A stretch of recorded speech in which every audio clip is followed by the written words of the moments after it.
bico de silicone, será que impacta ou interfere na amamentação?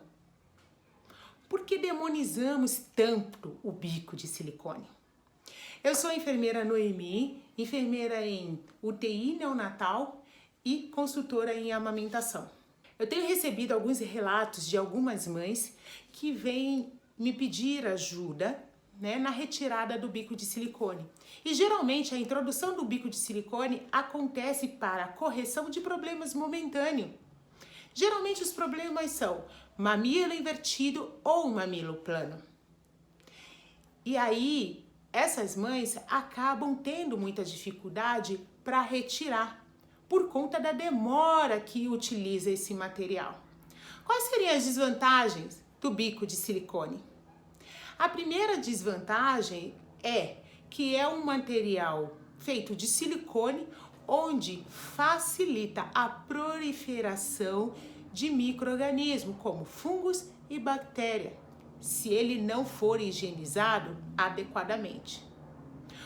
Outro problema com o bico de silicone é que toda vez que a mãe for colocar ao seio, ele deve ser higienizado.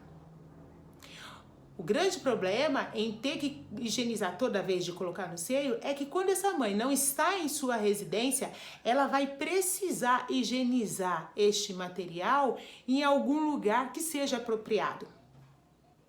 Outro problema com o bico de silicone é que mães utilizam para que ele não cause fissura ou que melhore alguma fissura, sendo que, na verdade, isso não vai acontecer. Muitas das vezes, o bico de silicone mal utilizado, ele pode piorar as lesões mamilares, pode piorar as fissuras. Outro problema que as mães podem utilizar o bico de silicone é quando ela não sabe que tipo de bico ela precisa comprar. Nós temos no mercado vários tipos de bico de silicone. Bico de silicone que adere adequadamente na mama, bico de silicone que não adere. Bico de silicone que tem uma aba bem grande, bico de silicone que tem a aba menor. Bicos de silicone que tem o bico bem longo e os bicos de silicone que o bico é mais curto. Bico de silicone que é muito largo ou muito estreito. Então, a mãe raramente ela vai saber qual é o bico apropriado para ela. Para se colocar o bico de silicone, é interessante que essa mãe receba apoio, cuidado e orientação de um profissional que trabalha com esse tipo de material. O bico de silicone, ele tem essas desvantagens, mas também tem algumas vantagens. E as vantagens são para corrigir problemas imediatos. E logo em seguida, é interessante que essa profissional, ela comece a trabalhar com um planejamento para a retirada do bico de silicone. Fazendo já essa retirada progressiva. Por quê? Porque o bebê, quando começa a sugar no bico de silicone, ele tem toda uma mecânica diferenciada de sucção.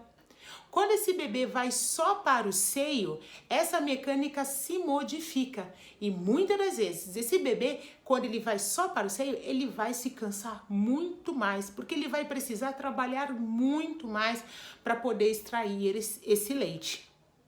Então, o bico de silicone, ele pode ajudar, mas não são em todos os casos. Precisamos ficar atentos, mamães e profissionais, para fazer a retirada adequada. Quanto tempo a gente demora para fazer a retirada do bico de silicone? A gente demora em média de 5 a 7 dias.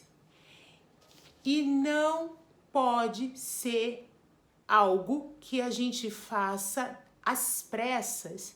Não, tem que ser gradual, tem que ser com calma. É um treinamento. Quanto mais se repete, mais o bebê acostuma, mais ele aprende. Então, o bico de silicone tem as suas vantagens e desvantagens, desde que seja usado de forma adequada. A minha opinião, eu sou contra o bico de silicone.